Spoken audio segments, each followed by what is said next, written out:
Like a secret with that.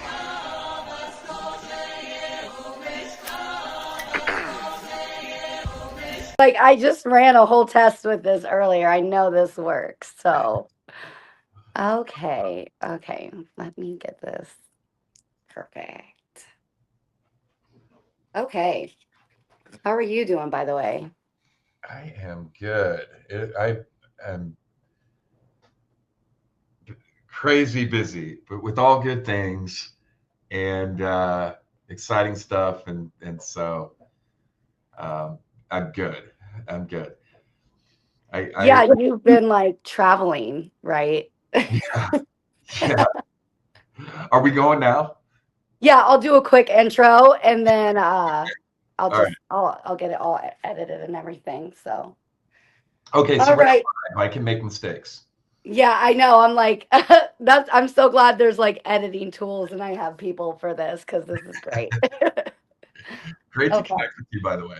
Yes, you too. I'm excited. So, hey everyone, welcome to another episode of the Last Word with Naya podcast. Today I have the awesome opportunity to sit down with Mike Collins from the Wandering Wolf podcast. I know you guys have seen his YouTube and his channels.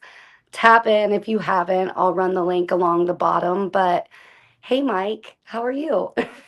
Hello, great to connect. I'm really excited to be here. We've been trying to pull this off for a while, so it's good to sit down and yeah, connect with you here. Yeah, yeah, I know you've been like traveling everywhere, and I just went on my vacation. So yeah, I know you I just watched your video about the Sage Wall and this amazing like these dolmens and everything like that. So I'm just mind blown. Yeah, I've been going up there for about 4 years. Originally, I was trying to go to Russia. There's a site in Russia called Gornaya Shoria, and right when I was planning that trip, everything with the Ukraine popped off, and I Right. had to cancel that. And I came across Sage Wall and decided I needed to get up there, and it turned into this great relationship with the uh, property owners, Chris and Linda, and we just built this friendship and collaborative um, and creative, real like relationship. So I've been going back there for the last 4 years, and Sage Wall is just really unique. There's a lot of cool stuff up in Montana. I've Yeah. been sharing that recently on social media, but Sage Wall is the main thing in my opinion. And so going back up there, the property owner Chris, he's been funding research up there. So a lot of cool stuff. You know, if that ended up being a megalithic wall, and we can prove that, it really kind of rewrites human history, not just for North America, but our understanding of everything. So it's exciting. Yeah, I it blows my mind like looking at it and like seeing these videos, and I've never been to Montana, but it's literally next on my list, not only for the Sage Wall, but just for like how vast and like open and untouched and just I feel like unexplored Montana is. Montana's beautiful. I don't really have any desire to go there in the winter, but you know, their Right. winters are brutal, and I am a warm weather kind of a guy. So um, yeah, I do my visiting in the summertime usually. Yeah. Yeah, I heard you asking him about that. Like, hey, when's the best time to Yeah, we stay come in touch through? throughout the year, and if I'm talking to him at any time during the winter, I'm like, well, how much snow, how many feet of snow do you have outside? And, 6 feet, 10 feet. Right. It's like crazy. I'm like, that is not my world. So yeah, Yeah, and plus I assume, the wall is probably almost inaccessible in the winter with all that snow. Yeah. Mhm. It's only short distance from where their home is. Easy walk, but yeah, during the winter, that's next to impossible. And the crazy thing is the weather's so you know brutal up there throughout almost half of the year is that when you go back up to the wall, like the whole environment up there can look different. Trees fall down and debris and all sorts of stuff. So it can look completely different when you go back up there each year. But that's worth a visit. Sagemountain.org if anybody ever wants. So you can go and visit. It's on private land, but you can go and visit, but you got to fill out like a request or like sign up. Okay. Book a time slot through their website at sagemountain.org, and then you can go up there and see it. Cool. Yeah, I knew it was like on private land, but for anybody that wants to know, that's how you can go and see it as well. Yeah, the previous videos that you were, when you went further up on the mountain, and yeah, looking at these trees that have, fallen down or whatever, and all these scattered huge megalithic like stones. And knowing how brutal Montana winters are, it really makes your mind start to like wander of like, oh my gosh, like what was this really? Like it's been so eroded from, from the weather and being in that location that yeah, it's hard to imagine, like when they call it Giant's Playground. Yeah, who could have built this? Why? Like clear up here on this mountain. So yeah, and Giant's Playground is an interesting area. It's really close. So the whole area is a batholith. It's called Boulder Batholith. Okay. So huge, deposit of rocks throughout the whole area that have pushed up over time. And it creates a lot of interesting features. A lot of the more, some of the more impressive stuff, I can definitely see how it's natural. There are a lot of really incredible natural formations out there, but for me, Sage Wall stands apart. It's pretty unique. You'll find other stuff that looks like walls, but they're all vertically layered. Right. Sage Wall is horizontally layered, like it's been stacked. Yeah. So a lot of interesting findings we've done. I say we, but Chris, who has been really amazing in letting me present all this to the public over the years, has done LiDAR work up there, which we'll be releasing this year. That's all new findings, the LiDAR work. So I'll be releasing a video on that this summer with all that information. They've done ground penetrating radar and have found a flat base there at the bottom of the wall. Wow. The stone is highly magnetic, and they've released lab reports and stuff. A lot of that I've already released in videos, but it's a really, really interesting and unique site there, worthy, I think, of continual research. And it's great that it's on private land so that can be done. Yeah. Just the way it's stacked, Yeah. like blocks, that tells you right there, and all the blocks are similar in size, shape. That tells you right there that this was artificial. Like nature does a lot of incredible things.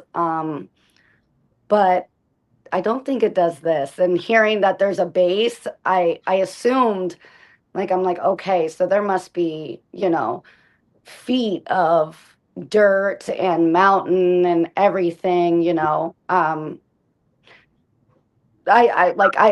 goes way below that for sure. Yeah. Yeah, that base level that they found doing the ground penetrating radar goes down about 15, 20 feet. Wow. So you're talking about, a lot of years of debris buildup. And so it'll be interesting once, they're doing it the right way, slow and steady, and making sure they're doing things the right way. So it may take time to do stuff that people are really like begging for, like excavating and digging down. But that is coming. That will happen. I know Chris just wants to do that the right way. If you just start digging down, we could be disturbing stuff that could be important findings. So he's just going slow and making sure that whoever does that knows what they're doing before he just starts digging in case that they do find things and stuff like that. So it's in good hands. People just have to be patient. That's the right way to do it. I know everybody's like, get it, I get comments online. It's just like, get a bulldozer crane in there and just start digging. It's like, No, that's not how this but works. right, so every year kind of reveals a little bit more, which is fun. Yeah, that's something that's really cool. Anytime people say like think that you need to leave the United States to find incredible, ruins or anything like that, like obviously like you and Graham Hancock and all these other, archaeologists that have, brought light to all of these mega structures right here in the Americas, that don't fit in with the timelines, and they should be questioned a little bit more. And I think, we've talked about this of the whole, gatekeeping of the archaeology world. So I love that people like you and Graham and Jimmy and Randall and everybody like that is, willing to go out there and do the work and, you know, be there and see it. America has a lot of really interesting sites. I mean, we have old Yeah. ancient sites like Chaco Canyon in different places and all sorts of stuff. But we have geoglyphs and things out in the desert in California, Blythe and Taglios geoglyphs, which are these massive geoglyphs dating way back. There's clearly, these are the dolmens in America are disputed by science, but they're clearly dolmens. They can be found all over. They call them glacial erratics here, but if you took that same thing and it was in Europe or somewhere, it'd be called what it is, which is a dolmen, and it'd be researched. If for whatever reason here, it's not researched. We have mounds dating back. I mean, there's thousands and thousands and thousands of mounds all over America. Massive complex areas like Cahokia Mounds as well. That I think at the height of Cahokia, it was larger than London at the same time period. I think, if I remember correctly, that there was something like 250,000 people living there at its peak. So there were massive cities and going on here in America that we hear about or learn about. Yeah, when Cahokia, learning about Cahokia and all these other mounds, and kind of like taking a look at some of these like, early like settler reports that you don't learn about, that they were being told that there were these cities that the Native Americans had, for whatever reason. I think we know why, but they really wanted to make these people seem like they were just nomadic, and they were, pagan and savage, and we brought them enlightenment. And I think they were shocked by what they found when they came here, and it doesn't line up with their timeline, all over the entire United States. So it's interesting to me to like that, it's interesting living in this time where we have the internet, so people can't really gatekeep like they used to. Obviously, we all just watched Zahi Hawass fail miserably at his profession. I think it's a lot easier to rewrite history when you paint the people that suffered the worst from something like these lands being taken over. It's a lot easier to justify some of that stuff and the different things that you're doing. When I travel around the world, to specifically in areas like Central and South America, you'll see that the 9 times out of 10, especially when you get into places like South America, when you see these really old Catholic churches, those are almost always built on top of a ancient sacred site. And that was protocol. Basically, you come in, you wipe out the indigenous people, the men and different stuff, and fighting able men, and then you put a church on top of their sacred sites. You burn all their anything that they have written or their sacred stuff. You take the children away from the family. You angelicize their names, and then you teach them Catholicism, and then within, I mean, really within like 2, at most 3 generations, the people have completely forgotten who they are in their own history. And so you'll see that all over South America, where there's like a blending of still like Catholicism with the local traditions that date way back. Like you get down into South America and stuff like Pachamama, and different things and stuff. It's like this blending. They're still doing these traditional stuff, but they're Catholic, but they're still, it's like this blending, merging of stuff. And that's, that goes all the way back to Rome and Rome's, assimilation of cultures, and how they would just merge the belief systems into their own culture, to keep things, to try to, prevent unrest and assimilate different cultures and peoples into their empire and stuff. So, this goes way back, and it spreads all over the world. So. Yeah, I have, that's always something that I bring up and I talk about, because, they very openly tell you, the victors write history. So, if you're able to decimate a culture, and make sure that nobody remembers who they are, then you control the narrative. You can brainwash them. And even without going around the world, I mean, we see it everywhere around the world. Anywhere Catholicism went, and any of these other religions, we see that. So, but it's interesting always to me in America that, I think America is one of these gems, these hidden, like, we have way more going on here than they ever really want you to know. And they did the same thing, and they did, mass resets here, and these orphan trains and the 1800s, and going around the country and just basically repopulating things that they had found and changing history. Like, yeah, we built this shit, No, okay, do it again. Yeah. We can't now. Okay, cool. It's a really tangled web to try to unravel, and it's quite a it's very interesting to get into. And I, going to as many places as I've been around the world, there's a bigger perspective that I've been able to kind of get about how similar a lot of the stuff that you're talking about has been everywhere, in terms of this narrative when it comes to our history that we've been given.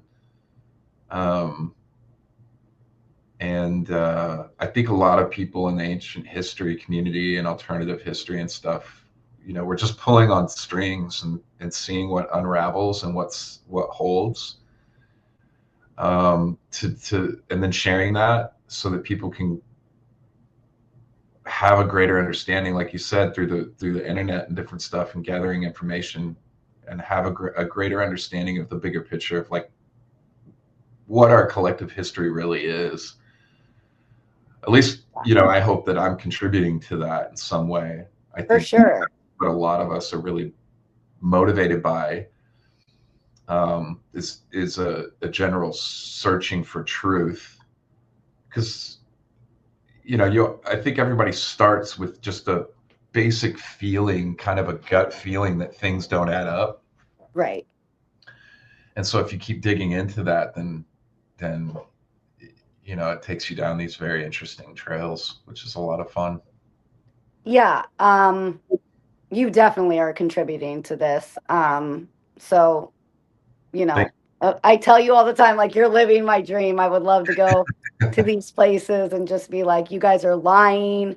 There's no way that, like, so, um, yeah, I think it's great that, like I said, like watching Zahi Hawass just fall apart. And, that's the guy. That's the guy that everybody has been coming to Yeah. for Egyptology for the last 30, 40 years. And just the amount of progress that he's stopped and the amount of, new discoveries and just getting things out there. That was appalling for me to watch. I was like angry inside because I'm like, if he believes if you don't go through him, it's Hmm. not real. He's the only one, him and his team. And it's like, we don't need to go through you. It's 2025. We all have the internet. We can all publish these things. And he's like, well, it didn't come through me. It's not real. But he has no proof of his stuff either. So, Yeah, I think most people are really done with engaging or taking information from people who say that they're the only one with, that they're basically like the arbiters of truth. Like, and I find it really interesting that every time a so-called expert is brought on some kind of massive platform, they just kind crumble. of Yeah. kind of wither and fumble, and they don't do well. And whereas, what I've noticed is that um, the alternative history crowd, so-called alternative Yeah. history crowd, are incredibly, Yeah.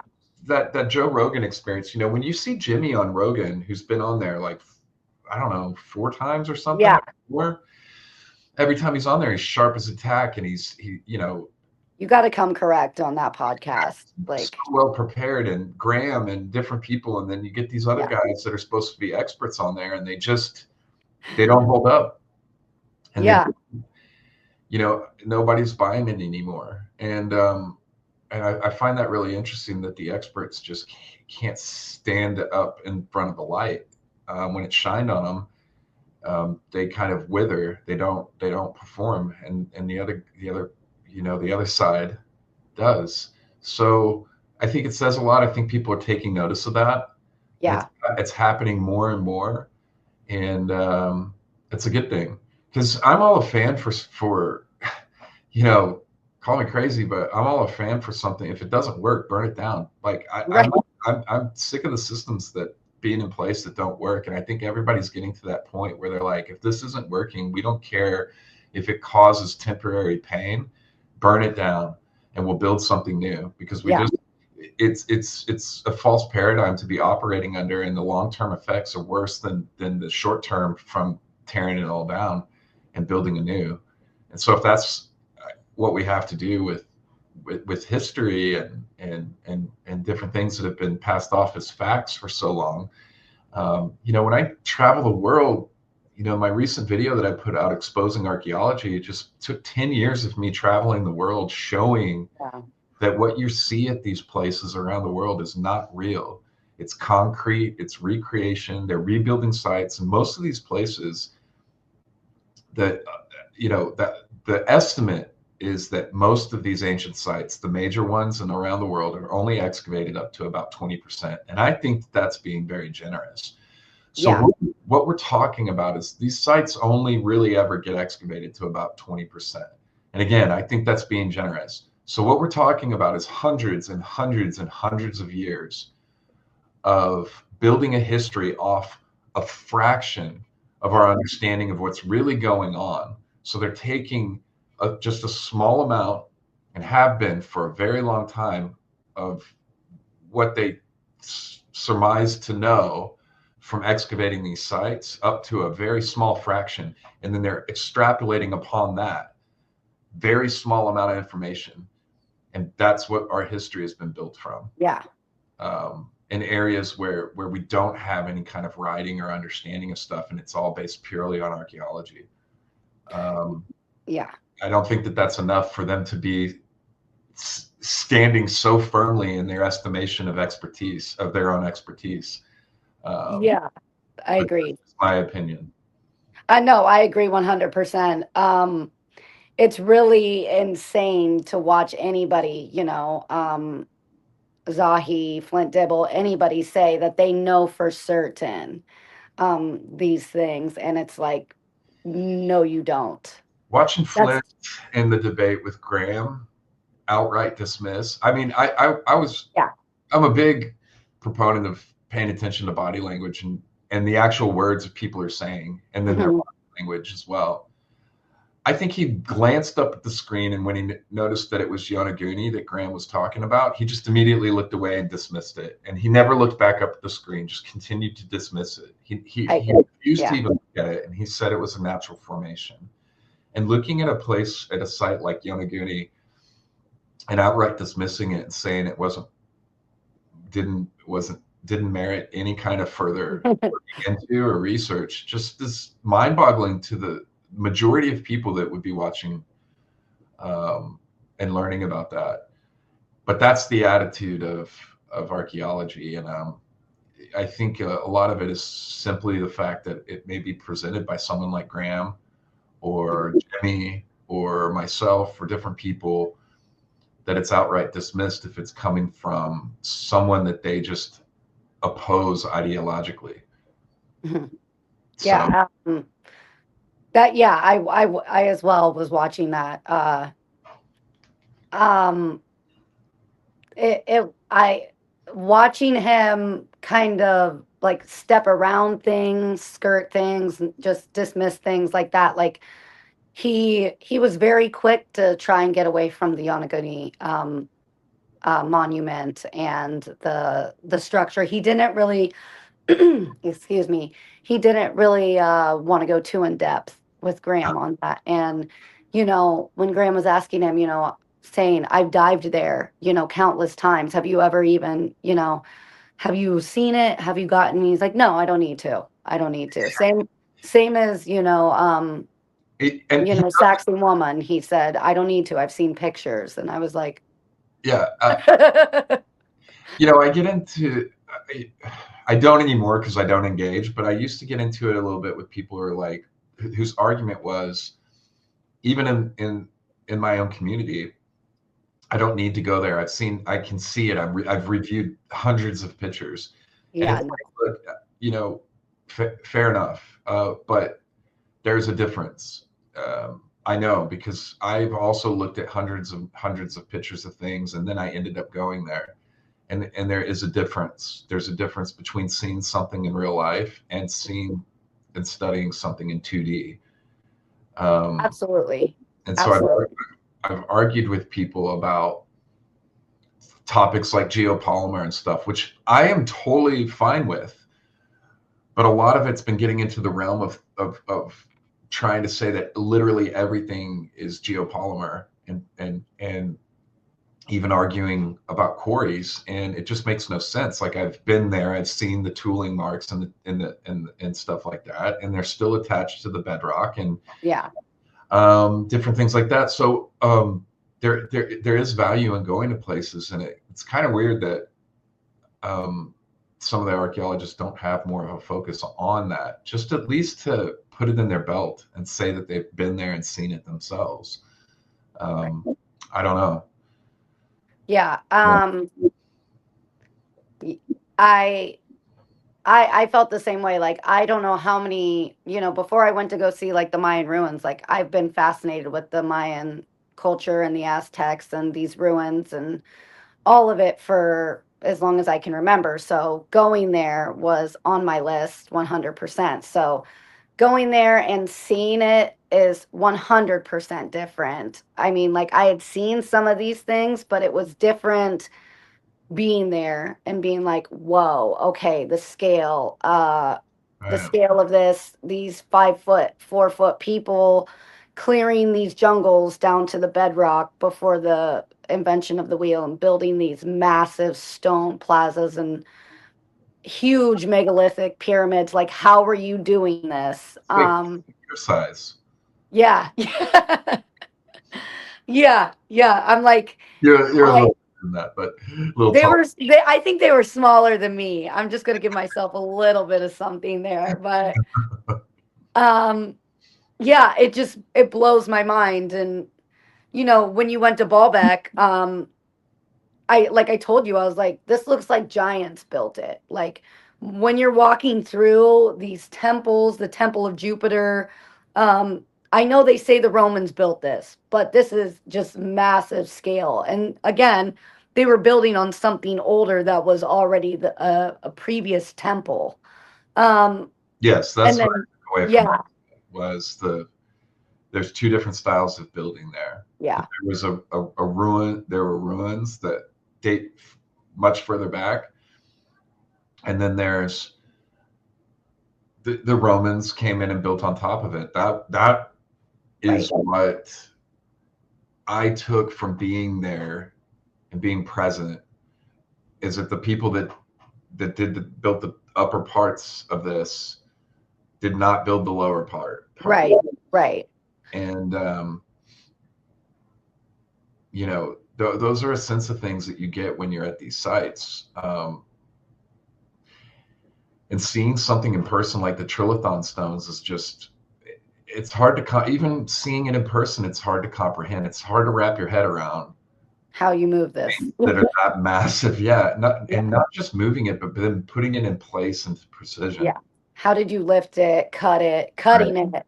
How did you cut this? Like the stone of the pregnant woman and the bigger one that, is in the ground as well still. It's just like how Yeah. How were you guys? what were you guys doing? What were you guys doing? I mean, it's hard to, like in China at Yangshan Quarry, when I visited there, I mean, the stones at Yangshan Quarry dwarf Baalbek by Yeah, a by a lot. They are so much bigger than Baalbek. It's crazy, and it's said that that site dates back to, I believe, the 1400s, which just it doesn't add no. up. It doesn't No. add up to me.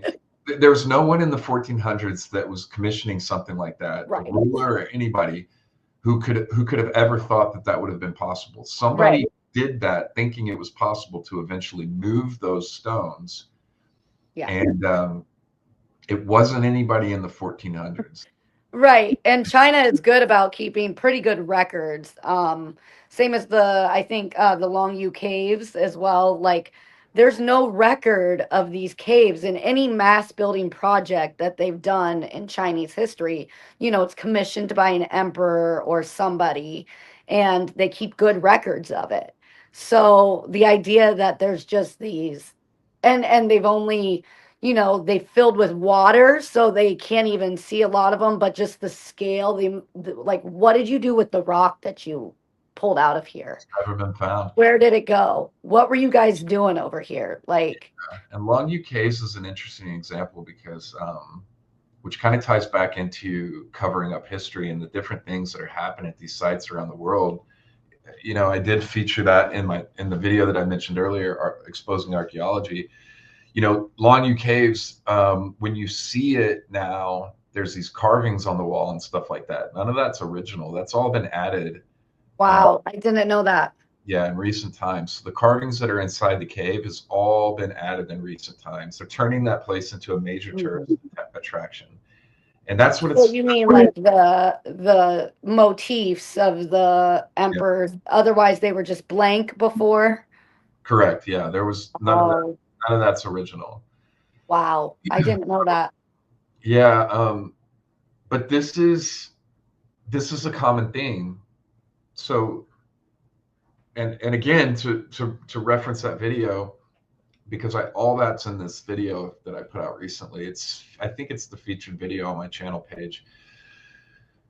But most of these places, they get excavated. Göbekli Tepe is a perfect example, having just been there, over in Turkey just a few months ago.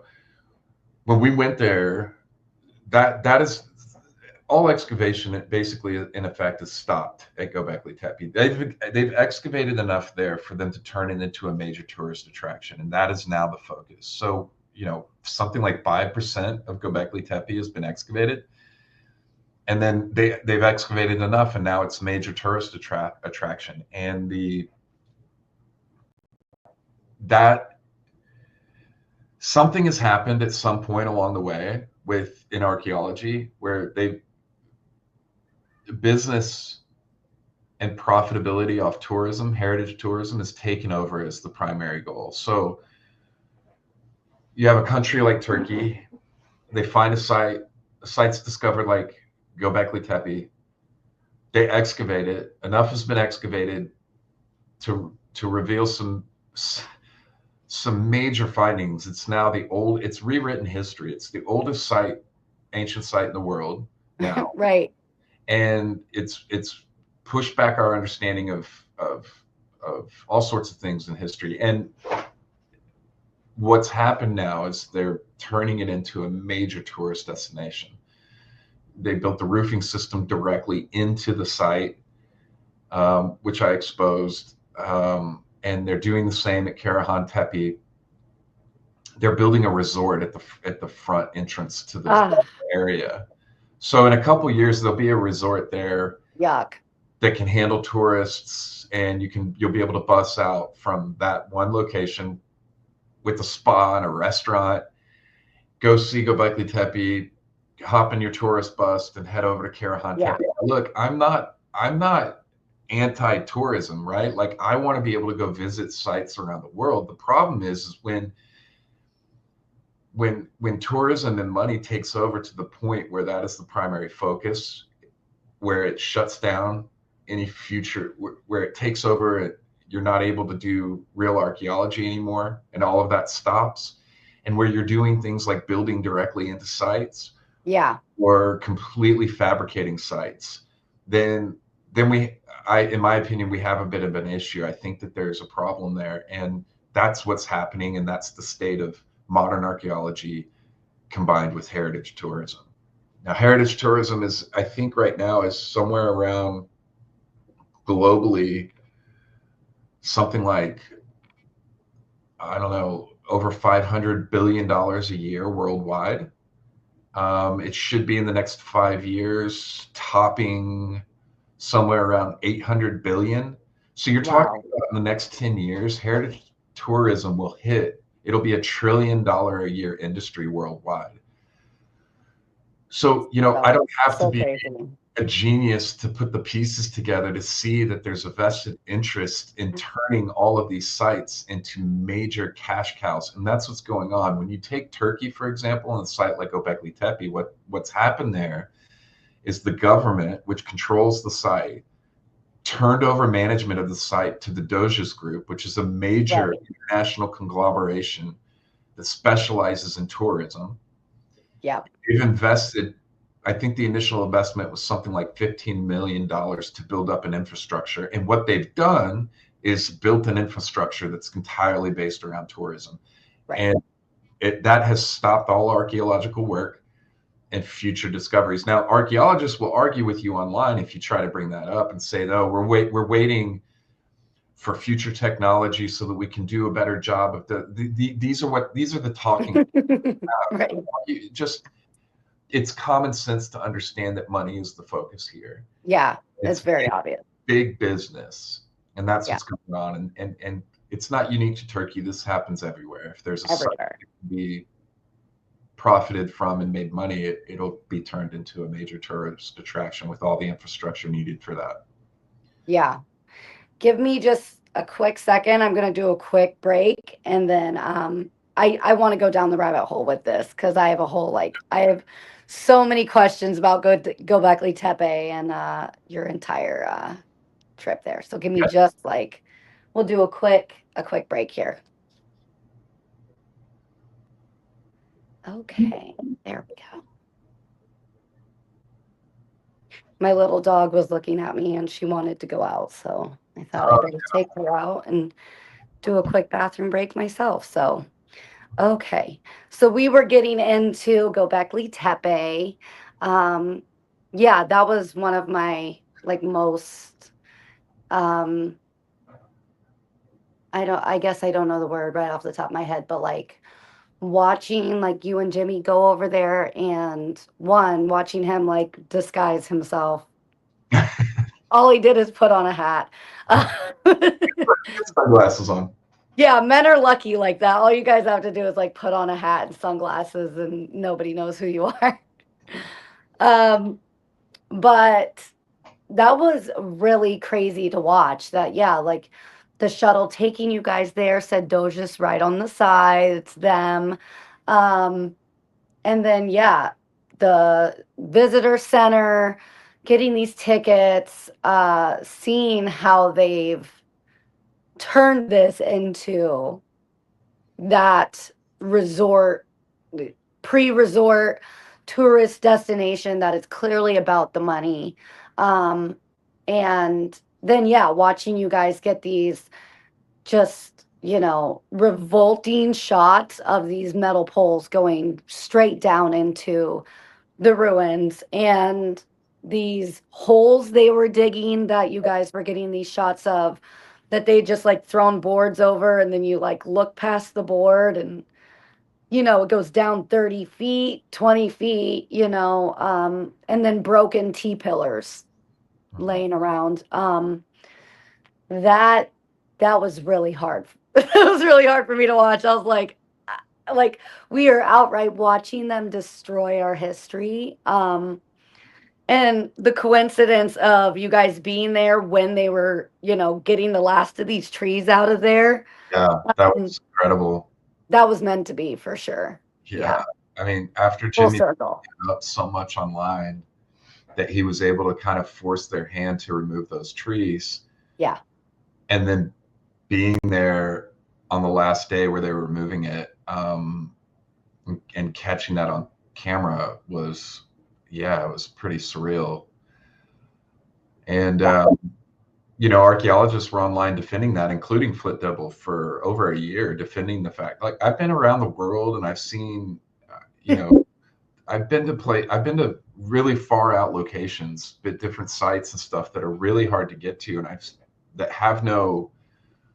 that aren't being cared for or looked at, like just stuff like out in the middle of the jungle in different places. And so I've seen the damage that trees can do to stone, and it's not only is it extensive, but it can be very quick. So tree root systems, once a root finds a crack to squeeze into, like it can split a rock within a year or two. Yes, very quick. And then that continues to break the stone down, and eventually you just have piles of rubble instead of one cohesive piece. And so I never quite understood that choosing that hill to die on for archaeologists online to argue for the trees, and it just never made sense. And so it was like, I think all of us on our side really were waiting with bated breath to watch that fail for them, because we knew that Jimmy was going to pull that off. I mean, it was like a win-win argument. Yeah. It was like, just waiting. Checkers and chess. Yeah, I'm going to show up and get the shot. And so it just, but it speaks to the level of the amount of difference that one person can make. Jimmy pushing so hard online against that for such a long time forced change, real world change and action.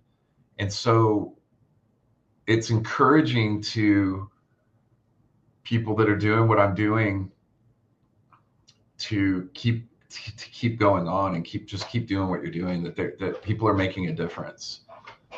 Yeah. And that was always, it never made sense to me either when they were saying, oh, we're planting the trees over it to protect things. It's like, that's not how this works. They're like, oh, well, the roots grow horizontally. Like, again, that's not how this works.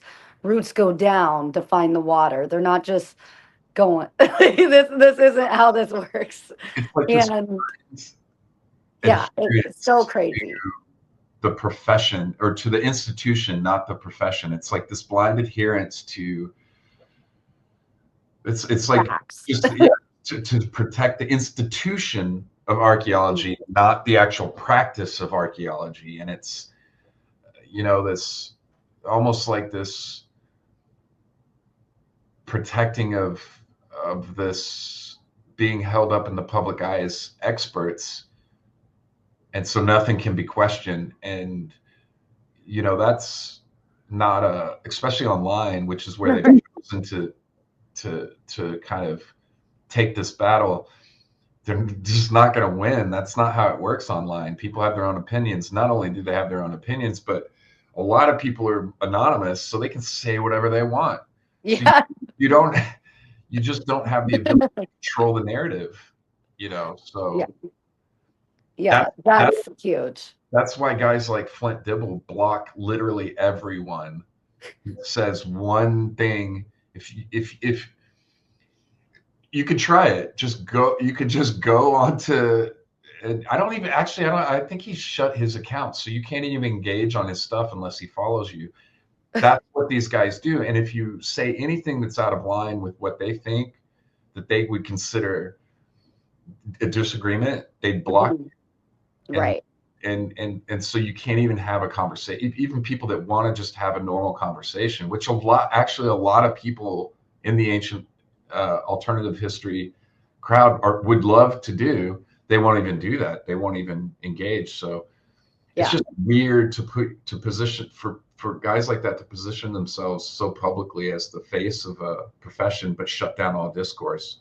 That when they're the ones that have just tried to position themselves as the experts on social media, but then shut all possibility of discussion or anything about that online. So it's only what they say. It's just another reflection of the attitude within the community of like, only what we say is valid. Right. And if you disagree with that, then you just can't even be a part of the conversation, at least over here. But the thing is that the majority of the conversation isn't happening over there. Everybody's done with it. I just don't think they see that yet, that they're being left behind in the public eye. And I don't think that they're quite grasping that. That's what I said. I was like, I don't know. Like, all I can gather is like whoever, booked Zahi for that isn't in time. It doesn't recognize. They didn't tell him what Joe Rogan was, what this is. Like, I think he just thought like this is a show I can sell my book on, and and when Joe asked about like, but I'm trying to, why can't I find pictures on the internet? And he's like, why do I have to put it on the internet? And he's like, because that's what we do. Like, and immediately being contentious, thinking that everybody was after him. It's the same thing Flint Dibble did, like nobody's arguing with you. We're just here to have a conversation. Like, you have these views, I have these views. Let's talk about them. To me, it's a glaring giveaway when somebody's not even allowed to question you. Right. Like, if you blow up when somebody questions you, you're lying. You're not. There's footage of Zahi and Graham. They were going to do a discussion, and that was in Egypt years ago. And you can go look at the footage, and Zahi he shut it down because they started talking about something he disagreed with or someone, and he refused to be a part of it if that person was involved or something, and he stormed out. He just walked away from the whole thing that had been set up for them all to do. And refused to engage. And so, like, that video's out there. You see how everybody acts, and on that, and honestly, it's good.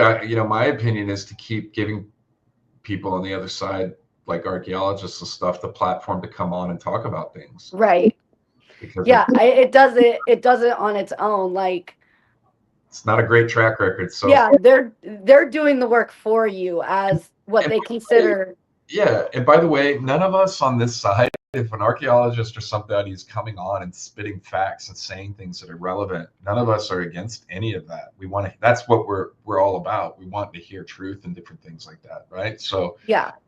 you know, Right. but I'm spending $100,000 to go take a couple classes at, you know, a university when this information is online. And not only that, I can just travel around the world myself and Right. spend decades learning about all this on my own, which is what I do. Absolutely. Absolutely. I think, yeah, like Zahi, he's so out of time. Like he's been so used to gatekeeping Mm. everything and just like he started off that podcast saying that he doesn't ever like to do anything live. And I was like, of course, because it's harder to lie. You're not rehearsed.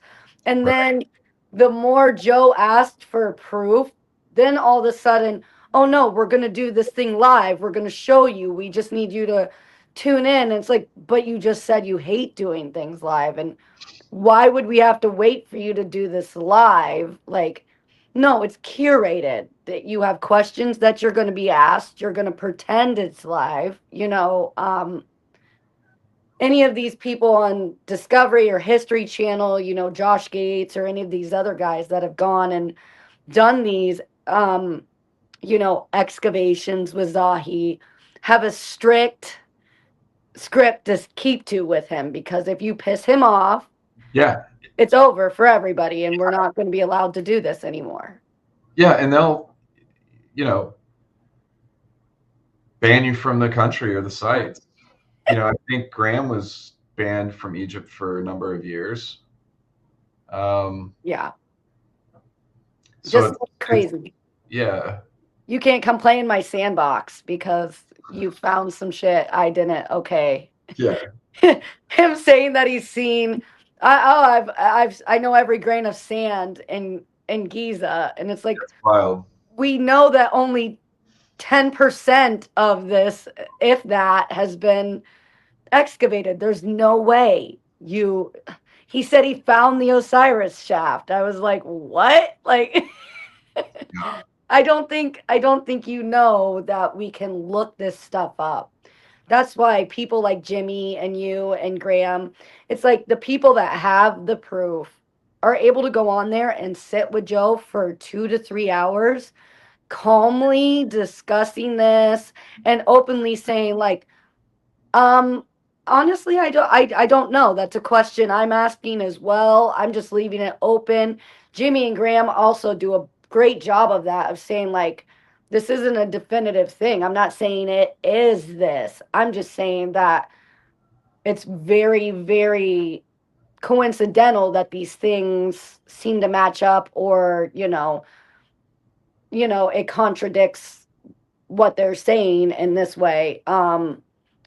Even to the extent of Zahi saying that, Robert Schoch didn't know what he was talking about. And it's like, he's one of the greatest geologists ever. What is wrong with you? That's wild. I think so. Matt Bell just released an interview today, I believe, with Zahi. Okay. I think I saw a clip about. I haven't had a chance to watch it yet. I think I saw a clip of him saying that it was wind erosion, not Yes, I've no. seen that. And it's really interesting.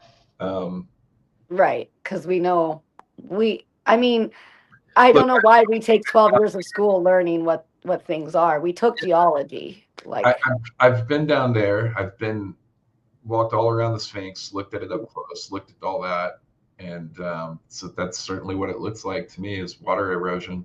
And right.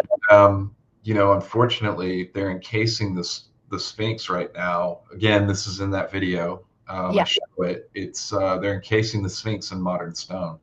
Right. So I don't know how many more years that it's going to take, or if it's even going to take that long. But pretty soon, that the entire Sphinx will not be original. Yeah. That's all that's happening right now as we speak. They're encasing the entire Sphinx in modern And stone the little bricks. and Yeah. modern bricks and cut bricks. Yeah. So Yeah.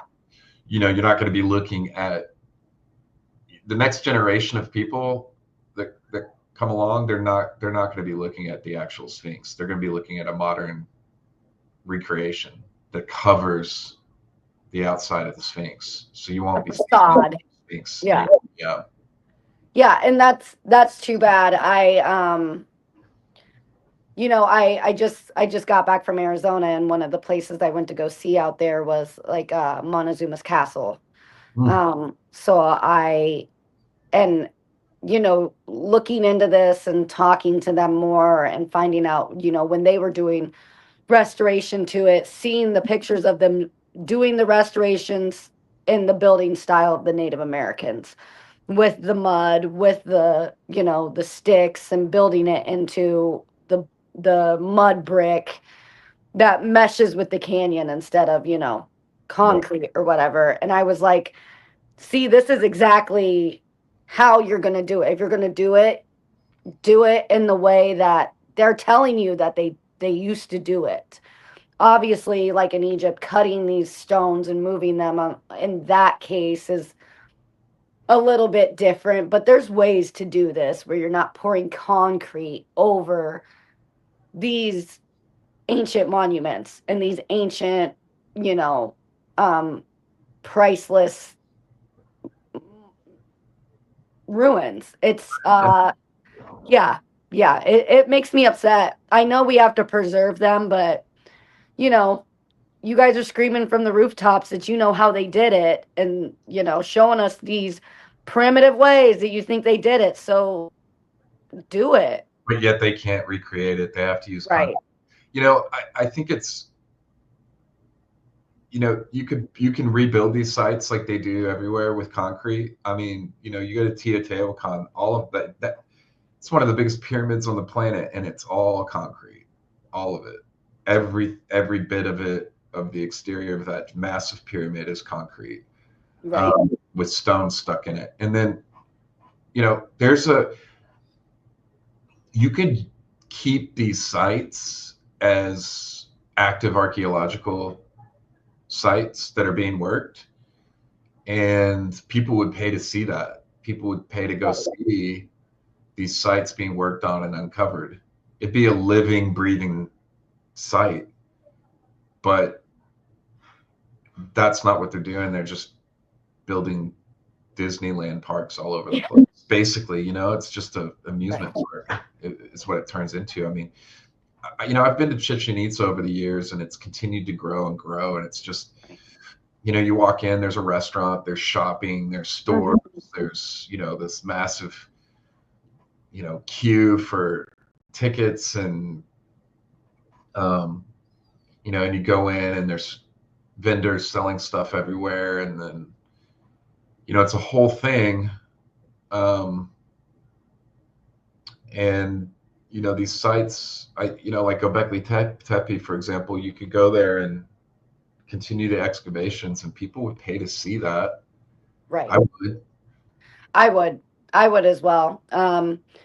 I feel like it would go a lot further, people knowing that you're restoring these sites in a respectful way that matches the original architecture and the original building. Yeah. And that I don't think anybody's expecting you guys to do this in a year or 2 years. We know this takes time, and we know it takes effort, and I'm sure there's no shortage of people that want to excavate these sites. So it's the money. Like, the money gets in the way, where they're like, well, this is the gem, here you go, we can make great money off of this, we'll just do this, and we don't even have to do the rest of the work. And it's like, but you do, because we know it's there. And it's like, this is a crime.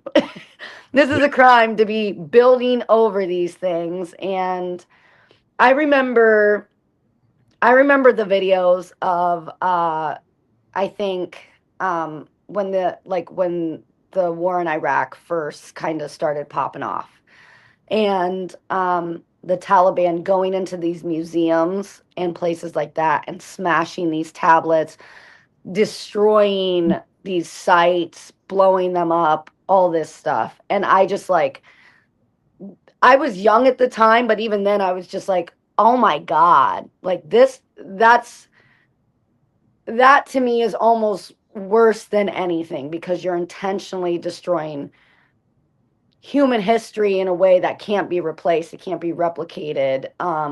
Yeah. And you're intentionally trying to keep people in the dark.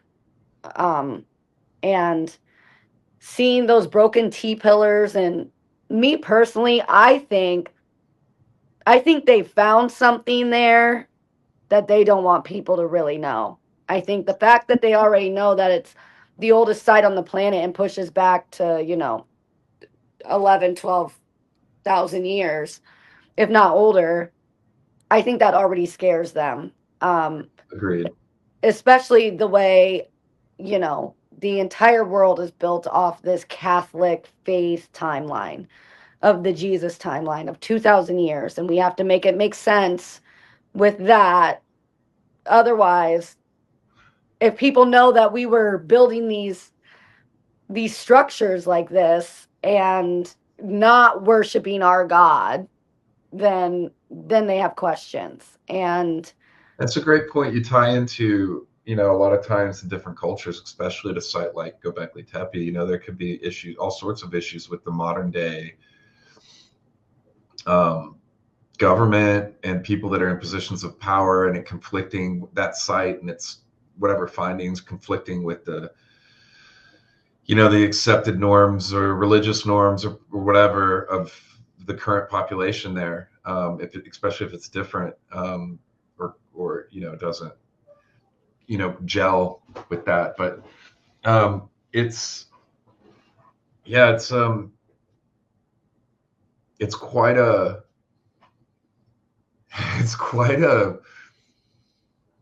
this has been an interesting process doing this for as long as I've been doing it now. I never expected to be doing some kind of video exposing archaeology in the site for so long. That was never an intention, right? I didn't set out to be some investigative journalist or somebody that was like cracking some code on visiting these sites, especially in a way that would kind of bum me out.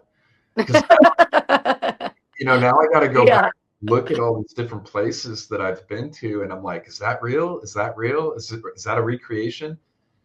And once your eyes are open to that, you can't close them. So now when I visit ancient sites and I see stuff that's obvious, I see things now that are obviously recreations. I can't stop noticing those things anymore. When before I kind of was walking around with a bit of some blinders on because I just didn't know yet.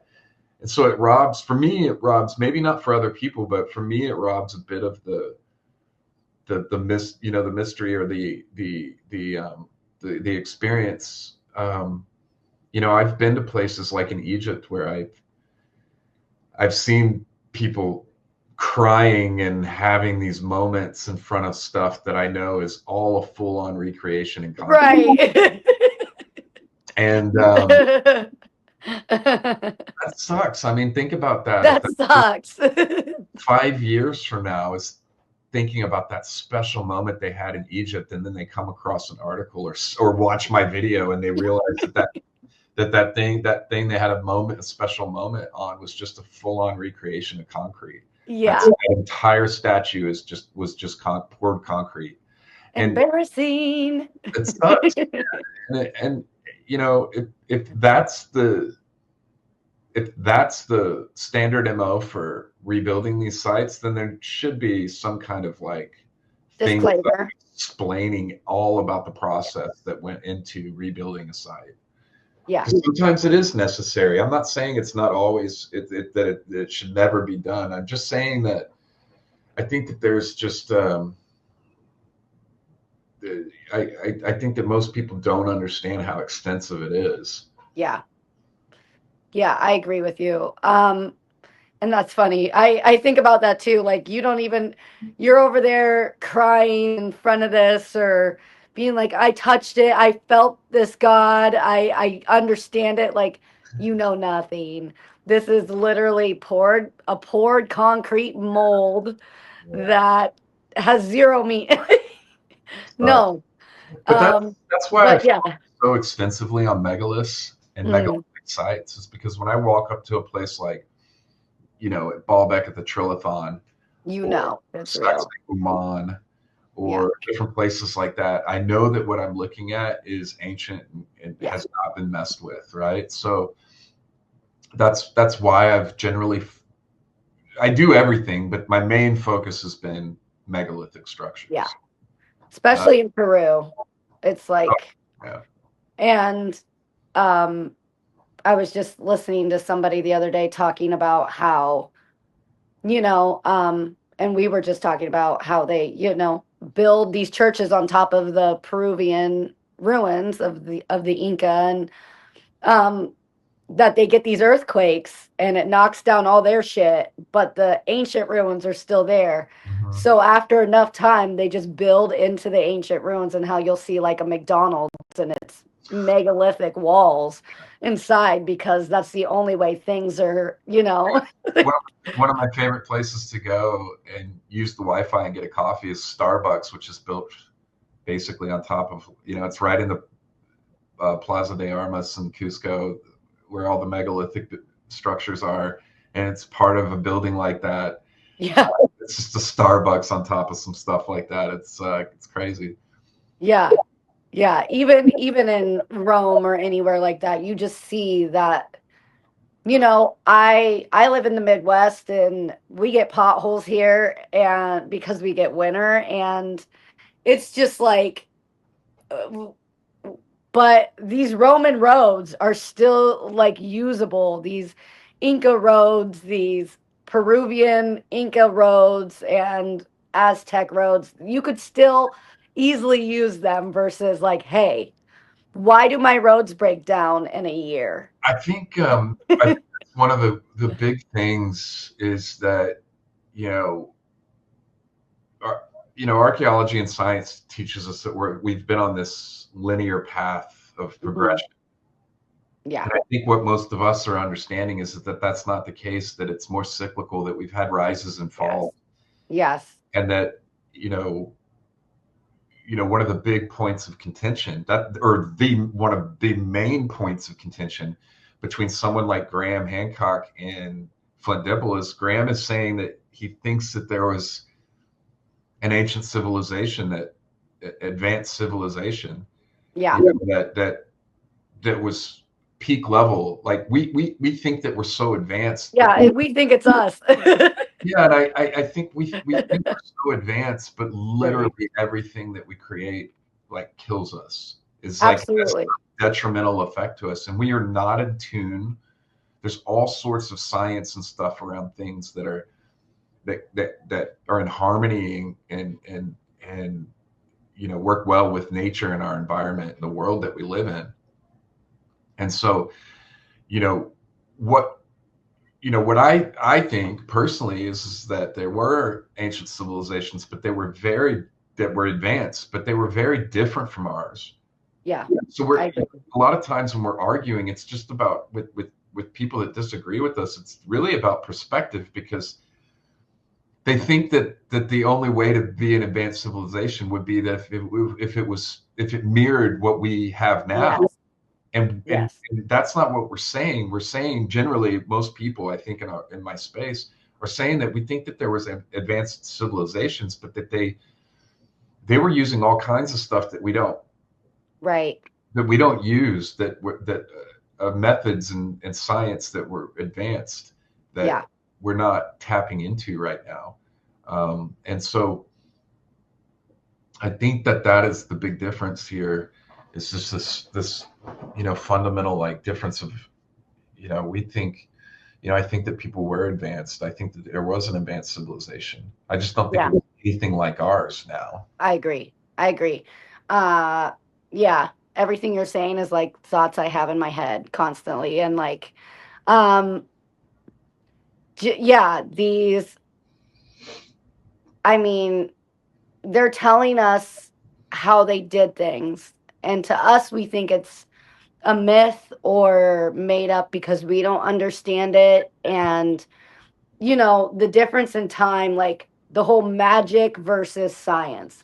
Anything that's advanced enough is going to look like magic or seem like it's magic. And the thing that comes up in so many of these ancient cultures is sound, and using sound to move things, using sound to heal, using sound to do all these things. These ancient churches, their stained glass windows having these cymatic, prints on them, church bells Yeah. that, What have they done? They've glassed them up with yeah. glass. But I Well, don't, now we have mega churches. yeah, Yeah. know that that's what they were used for. I think they were more, there's been research into like the frequencies put out by these organs and church bells, and that they Yeah. have, a healing effect or calming effect or all sorts of different effects on people in the human body, and the design of these structures and buildings, and then the windows and stuff, they were meant to be left open. They weren't Yes. places of enclosure. They were places to come in and spend some time in and hear, be bathed in these sounds, Yeah. and then leave, or for it to be amplified through those openings out around the structure, right? So, but for the modern person on the other side of this, or maybe who isn't familiar with this stuff, they think it sounds crazy, but Yeah.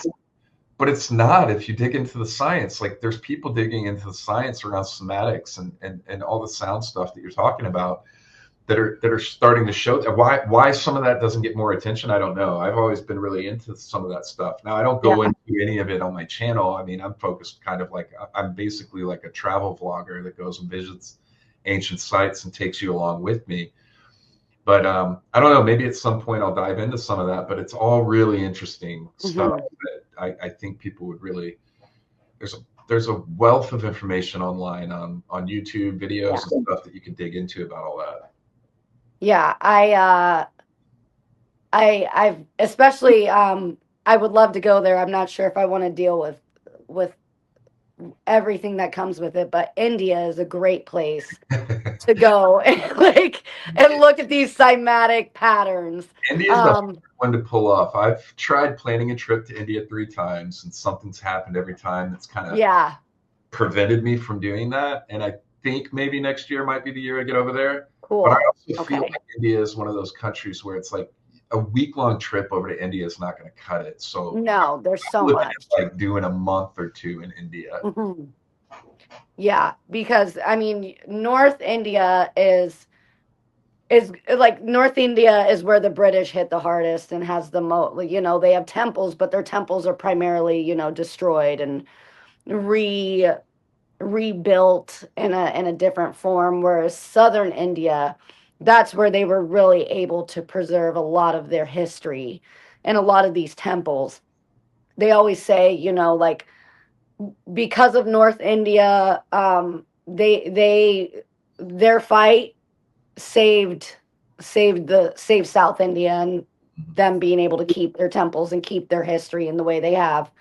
But Praveen Mohan is one of these people that go, this Indian archaeologist that goes all over India and Cambodia and Praveen's everywhere. amazing. I've He's always, so cool. I happen to think Praveen's basically a genius. I do too. He's so cool. And anytime he puts a video up, I'm on it because I love the way he explains things Yeah. and goes through all of this and just shows you like these pillars were obviously done on a massive lathe. There's Right. no way to do that otherwise. And these sound patterns, these cymatics all over, and how the whole temple was moving, it was spinning, things were moving. And Hampi, you have the pillars that do the do, re, mi, fa, so. You have these stones that sing, and, the British are cutting them open to figure it out. And they have just such a incredible history and like wealth of like these things that I want to explore. But yeah, India is a big task. That's like, yeah, you have to spend like a month there and be able to just to see it. deal with the people and yeah, yeah. I'm not sure if I can do it, but I definitely want to try in my lifetime because I think it's worth it. And yeah, so many of these places are worth it, and it's hard for me to these things make me angry that like they just, you know, they've lied to us for so long, and it's like we have eyes. We can go to these places and check these things out. And not only do I think there was, like you said, a civilization that was super advanced, just not like us. I think it's happened more than once. I think, Yeah. like Randall Carlson talks about and Graham, the Younger Dryas period, having these cataclysms that reset things in different parts of the world. Seafaring, I think that was going on constantly. And they just don't want to tell people, yeah, there were people here way before that. I it's one of those rabbit holes that you go down that you're like, how deep does this go? And then you just realize it just goes on forever. Yeah. And you have to be like, oh, there's shit in China, Turkey, Egypt, Europe, America, South America, and like, you know, um, obviously if we were able to look at Antarctica more, I'm sure there's plenty there that they don't want us to look at. And even in Australia, I've been looking at more of the things in Australia and just looking at Alaska as well. I know you just went to Alaska. And again, it's just one of these huge areas that is so unexplored and has that great permafrost that everything stays in for proof. Yeah. I got to touch permafrost. Golly, what was this like? This was like last week. Yeah, I was gonna say you've been everywhere. So Crazy. Yeah, week. But yeah, just last Friday, a week ago, I was up there and was able to, yeah, put my hands and look at and experience permafrost and go to the Alaskan Boneyard. John Reeves is amazing, doing amazing stuff up there. I was so grateful to be able to be included in that, be a part of that, and be invited up there and be a part of digging the woolly mammoth tusks out of the ground. yeah, those pictures are awesome. And yeah, really cool experience. But yeah, it's cool. We live in a world where we're not running out of amazing things to be discovered, and it's really awesome. Yeah. Yeah, I agree that watching you guys go to the boneyard. I mean, I've seen him on Joe Rogan obviously before, and watching him talk about these amazing finds and his history of, that land and digging this stuff out. And I just have to give it up to everybody that does this stuff. You, Jimmy, Joe, John, Graham, you know, um, because if it wasn't for you guys, we wouldn't have, you know, the wealth of information that we have. We would be stuck with Well, thank you. only what, Flint Dibble and Zahi and people like them give us. So, I know it's an interesting age that we're moving into and continuing to move into. I think it's exciting times, and it's only going to get better because it's just growing. And like I said, there's just always going to be new discoveries. So it's exciting. It's exciting to be a part of that, and it's exciting to know that it's going to continue to grow, and there's just going to keep being new things coming to everybody, and new discoveries and new information. That's exciting. That's really cool to be a part of something that kind of has almost unlimited content. That's pretty neat. yeah, yeah, it really is. I'm like, especially when you were like, when the year started off and you're like, I saw you guys go to Göbekli Tepe. You're like, oh, this shit's about to hit the fan. And then like seeing it like And it did. still unfolding, like they just, they can't really get you guys banned from these sites because you've already been there, or, you're going to go in disguise and it was really important we didn't tell anybody we were going because Yeah. I had a tour to Turkey set up for November, and I had to cancel that because I couldn't risk everybody joining and then something happening there because there was some kind of like Somebody finds out, and then yeah. just something dumb, and then and so unfortunately, but yeah, I don't know. I think that says a lot. So, Yeah. But yeah, it's good. Like you guys were able to get in incognito, and like yeah, that's how that if you would have taken a group of people, it would have never worked. Like they would have been looking at you, and it would have been like a whole thing, and yeah. somebody would have recognized you. Somebody oh my god, excuse me. There we go. Somebody would have recognized Jimmy, it would have been like a whole thing. So Yeah. taking just a small group, going in, Mhm. getting it, getting back out. Yeah. And that guy telling you guys not to film a certain area and you'd already filmed it, and you're like, yeah, man, we won't.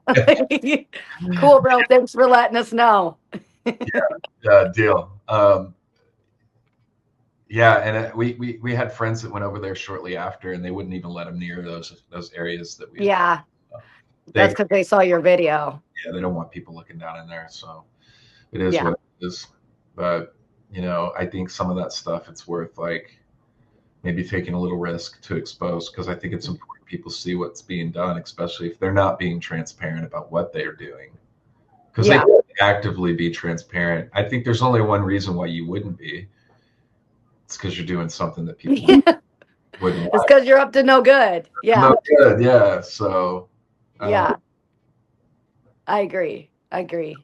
So, my last like question that I want to kind of tease your brain with. I know we've talked about it a little bit, but um, what is your opinion of these scans that have come out about the pyramids with these oh god. supposed pillars and structures? I just have to, because Well, yeah, it's been everywhere. So, you're probably not gonna like my answer. I haven't looked into any of it still. I haven't checked any of it out. I think my opinion from afar is that I think the technology needs a little bit more time for people to get yes. accepting of it. I'm Yeah. not saying that it's off. It could be dead on, but it's a very big claim, and bold Hmm. stuff like that needs big evidence. And so I'm waiting to see. I don't know. Yeah. Like I said, I haven't looked into it. I haven't really gone over. I know that there's some really good videos breaking down the everything about it. I just haven't dug into that. I've been traveling so Yeah. much stop this year. I was gonna say you've been going everywhere, Yeah. doing these panels and summits, and yeah, So it's when I have some time, I'm having to. If I wasn't traveling so much, I would have some extra time because I'd just be at home working on videos and doing stuff. But I'm yeah, traveling so much that when I do get home, it's all work. I'm like hmm playing catch up, and then I'm leaving again somewhere else. So I'm right, constantly kind of like battling my own workload, and I haven't looked into it a whole lot. But I think that it's really interesting. I yeah, know that I'll be speaking at the Cosmic Summit conference here this month at the end of this, yeah, and they'll be there. And so cool, they'll be doing a presentation, so I'll be able to sit in on that and get all caught up, which will be exciting. yeah, that's good. I didn't know they were gonna be there, but that's amazing. Yeah. Yeah, I agree with you. I definitely think the technology can use a little bit more understanding, and a little bit more work. I know, like it my issue with it, I think, would be just the size, the distance that this thing is almost, the structure goes almost 2 miles underground. Not saying that that's not possible, because obviously we have, Darren Kuyu over in Turkey and Cappadocia and all these underground. I mean, here in the United States, we have Cheyenne Mountain where we've built an entire base, military base is underground. So it is possible. Um, just, how would you have done this, and where does the water table factor in? Yeah. That Mr. Beast supposedly swam in. Um, See, I think it's yeah, it'll be interesting to see their presentation. yeah, I'll be at that and check it out when I'm at the conference, and then yeah, we'll see. I think that could be really big. I hope that what they absolutely. found is what's really there, but it does suck because we'll never get to go down. No one's ever going No, to get to go down there and verify that right. Yeah. um, until That's what sucks. It's like we already have chambers that we know are in the Great Pyramid that they won't let us excavate or even send a little scope into. So what makes you think that they'd let you go down 2 miles into, yeah. you know, unknown territory? But yeah, tell everybody, you just said you were going to be at the Cosmic Summit. So let everybody know like where you're going to be, where they can find you, your channel. Yeah, absolutely. So the channel's Wandering Wolf. That's with an A. It's under my screen here, I think. Wandering Wolf, and then that's my YouTube channel. I'll be speaking at the Cosmic Summit coming up. There's still tickets available, so you can come see me or any of the other amazing guests that'll be there. I launch a tour to Egypt on Sunday. That'll be available. So this Sunday, if you want to go on a tour, it'll be me and the Forbidden Frontier crew going to Egypt. So that's going to be a really fun one to do. 7 days in Egypt, and then got some great videos coming out. We'll be releasing information on the Sage Wall from the LiDAR scans. My time up at the Alaskan Boneyard.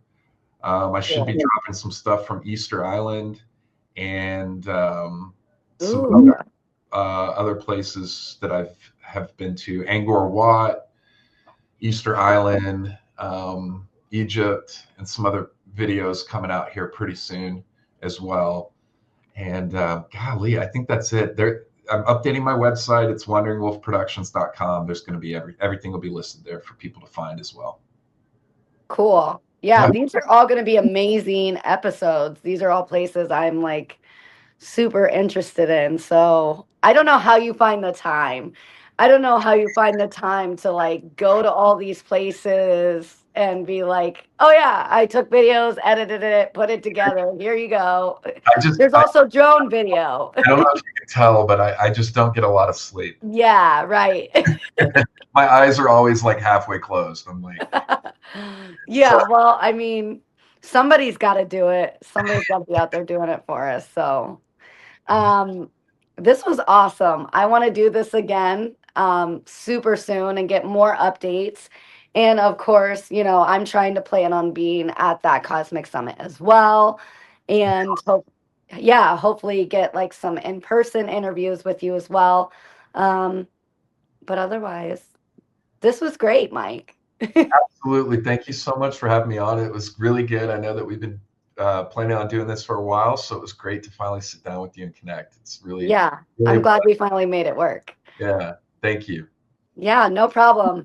Everybody, this is another episode of the Last Word with Naya podcast. Make sure you check out the Wandering Wolf podcast as well on YouTube, and I'll put all the links in the comments. Bye. One could secure the bag.